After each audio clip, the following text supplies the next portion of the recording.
दोस्तों, world happiness 2023 के नतीजे आ चुके हैं और छठी बार फिनलैंड दुनिया का सबसे ज़्यादा खुशनुमा और खुश देश घोषित हुआ है। भारत का क्रम जो कुल 149 कंट्रीज़ का सर्वे हुआ था, उसमें से 136 भारत का रैंक है। तो क्यों भारत का रैंक इतना पीछे है, इसके मामले में हम बाद में चर्चा करेंगे। पहले मैं चाहता हूँ कि वो 5 जो पैरामीटर्स है, जो मापदंड बनाए हैं यूनाइटेड नेशंस ने, कि जिसके तहत ये वो लोग डिसाइड करते हैं कि कौन सा देश सबसे ज़्यादा खुश है। उस पैरामीटर में सबसे पहले आता है सोशल सपोर्ट। दोस्तों, आपके आसपास सोशल सपोर्ट कितना है वो बड़ा ही मायने रखता है आपकी अच्छी मेंटल हेल्थ के लिए और आपके हैप्पीनेस इंडेक्स के भी लिए। आपका फैमिली, आपका सोसाइटी, जहाँ पे आप रहते हो, वहाँ पे आपकी तकलीफ़ों में आपके पीछे खड़े रहने वाले कितने लोग हैं, या समाज आपको किस तरह से मदद करता है, ये बड़ा ही महत्वपूर्ण माना। क्योंकि जब इस प्रकार का माहौल होता है तब आदमी ज़्यादा खुश रह पाता है और बड़ा ही सकारात्मक रह पाता है। दूसरा इसमें यह भी है कि इनकम। अब भारत निश्चित ही लोअर मिडिल क्लास बढ़ रहा है और खर्चे यहाँ पे बढ़ रहे हैं। संसाधनों की कमी है। आज़ादी के पहले यहाँ पे 30 करोड़ लोग ही थे।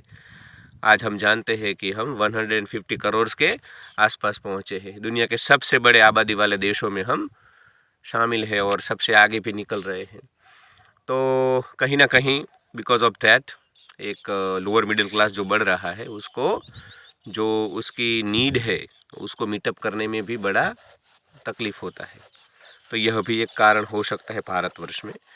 और फिनलैंड और स्कैंडिनेवियन कंट्रीज़ की हमें पता है कि वहाँ पे जो इनकम है एवरेज इंसान की, वो बड़ी ही ऐसी है कि किसी को कोई प्रश्न नहीं है अपने जीवन को आनंद से व्यतीत करने में।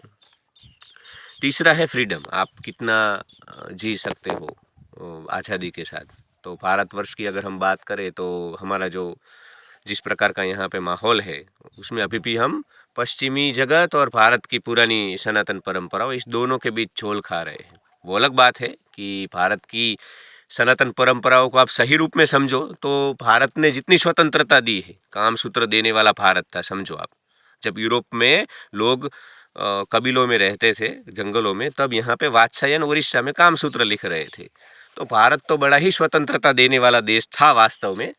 परंतु अभी जो उसका स्वरूप है सामाजिक परिवेश, वो बड़ा ही मतलब उसके मूल रूप से आगे निकल चुका है और विकृत हो चुका है। तो भारत में निश्चित ही फ्रीडम नहीं है जीने की, तो यह भी एक कारण हो सकता है।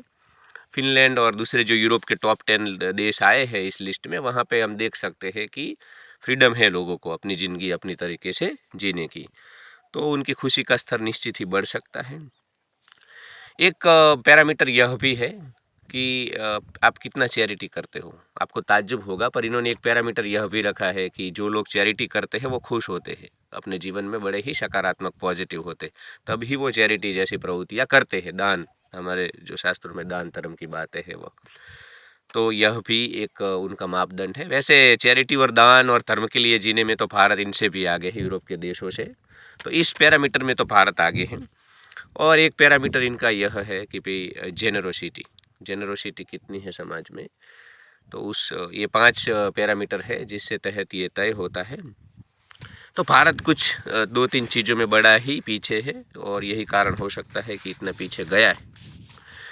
भूटान ने एक मॉडल दिया था, जैसे हमने जीडीपी और दुनिया का जो विकास दर है अपने देशों का मापदंड, वो जीडीपी है। परंतु भारत के पड़ोस वाला जो हमारा भूटान देश है, उसने एनजीपी नेशनल ग्रॉस हैप्पीनेस दिया। तो भूटान ने कभी भी अपने देश में जंगल कटने नहीं दिए हैं। आज भी 80% से भी ज़्यादा भूटान का अगर आप हिस्सा देखो तो जंगल है। वो ज़्यादा इंडस्ट्री नहीं चाहते हैं। इंडस्ट्री तो छोड़ो, वो नहीं चाहते कि काफ़ी लोग उनके देश में आए। इसलिए उन्होंने हर रोज़, अगर आपको भारत और बांग्लादेश को छोड़ करके किसी भी देश का इंसान अगर भूटान में जाएगा तो पर डे वीज़ा भी $100 है। वो होटल का बिल और दूसरा सब छोड़ दो, खाली भूटान की हवा में एक दिन के लिए आपको सांस लेनी है तब भी $100 चुकाने होंगे। तो कहीं ना कहीं भूटान इस लिस्ट में टॉप रह चुका है। अभी पता नहीं भूटान क्यों पीछे छूटा, परंतु भूटान ने एक यह रास्ता दिया है बुद्धिज्म, जो कि ये जितने भी बाहर के भौतिक सुख है उसको छोड़कर अंदर जाने की बात करता है। तो पुतन ने कहीं ना कहीं एक नया रास्ता दिया है जगत को कि भाई बाहर की दुनिया के जो मापदंड है उससे अतिरिक्त भीतर के भी कुछ मापदंड हो सकते हैं, और भारत के परिप्रेक्ष्य में भी ये बात लागू होती है। मैं बात करूँगा भारत को अभी अगर अपना हैप्पीनेस इंडेक्स बढ़ाना है तो मेरे हिसाब से उसको अपना मिनिमलिज्म लाइफस्टाइल बढ़ाना होगा, क्योंकि यहाँ पे लोअर मिडिल क्लास बहुत है, निचला मध्यम वर्ग। तो कहीं ना कहीं अगर मिनिमलिज्म अपनाते हैं, कम ज़रूरतों से जीना और भीतर जाना आनंद के लिए, भारत की जो आध्यात्मिक परंपरा रही है, तो अगर उसको भारत फॉलो करे। सोशल मीडिया का भी बहुत बड़ा मैं तो समझता हूँ भारतवर्ष में, क्योंकि जिस प्रकार की हमारे यहाँ पे न्यूज़ चैनल से पूरा दिन जिस प्रकार की बमबारी कर रही है नेगेटिव न्यूज़ की, और लोग बड़े ही आदी है समाचार देखने के, तो ये चीज़ भी बड़ी ही मतलब संज्ञान लेने वाली चीज़ है कि जो इन्फॉर्मेशन पहले लोगों को इतना सोशल मीडिया था नहीं, ना मीडिया था, तो बहुत सारी इन्फॉर्मेशन के पास पहुँचती ही नहीं थी, तो बड़े ही खुश रहते थे, दिमाग में अननेसेसरी कोई कचरा नहीं जाता था और ज़्यादा उनका दिमाग इन्फ्लुएंस नहीं होता था बाहर की चीज़ों से। दूसरे यार सोशल मीडिया पे लोग बाहर घूमने जाते हैं, अपनी पोस्ट डालते हैं, तो कहीं ना कहीं दूसरे लोगों को ऐसा लगता है कि भाई हम ही नाखुश है, हम ही घर पे बैठे हैं और लोग तो बड़े मज़े कर रहे हैं। तो ये सोशल मीडिया भी एक बहुत बड़ा माध्यम है आज लोगों को उनकी खुशी छीनने का। लोग अगर ऐसा होता नहीं है, लोग साल में एक बार घूमने जाते हैं और वही पिक्चर बार बार डालते रहते हैं, वो भी काम करते हैं आपकी तरह। तो एक जो कंपैरिजन बना हुआ है यहाँ सोशल मीडिया से, उससे भी कहीं ना कहीं लोगों की खुशी घटती हुई दिखाई देती है। दोस्तों काफ़ी सारी बातें हो सकती है इस मुद्दे में, पर मैं शॉर्ट में अगर बात करूँ तो भारतवर्ष अगर वेदांता की और उपनिषदों की ओर जाएगा और अपने ही आनंद स्वरूप को जानेंगे लोग यहाँ पे, क्योंकि देखो हम ही हैं, हम विश्व गुरु थे, हमने ही दुनिया को सिखाया कि भाई बाहर कितना भी दौड़ लो वहाँ अंत नहीं है, आप थक जाओगे। तो आपको कहीं ना कहीं अपने अंदर जा कर के अपने ही स्वरूप में आनंद को खोजना होगा। ऐसा नहीं है कि बाहर नहीं जाना है, हमने ही आनंद मीमांसा जैसे ग्रंथ दिए हैं और बाहर के सुखों को भी हमने स्वीकार्य किया है, परंतु उस सुखों को हमने उसकी अपनी जगह पे रखा है, उसको हमने सिर पे नहीं चढ़ाया है। सिर पे तो हमने अपने ही आनंद स्वरूप को महत्ता दी है। तो भारत जो 136 हैं उससे अगर आगे आना है तो कहीं ना कहीं इन सारी चीज़ों को उसको अपनाना होगा, तभी भारत का हैप्पीनेस इंडेक्स अच्छा हो सकता है।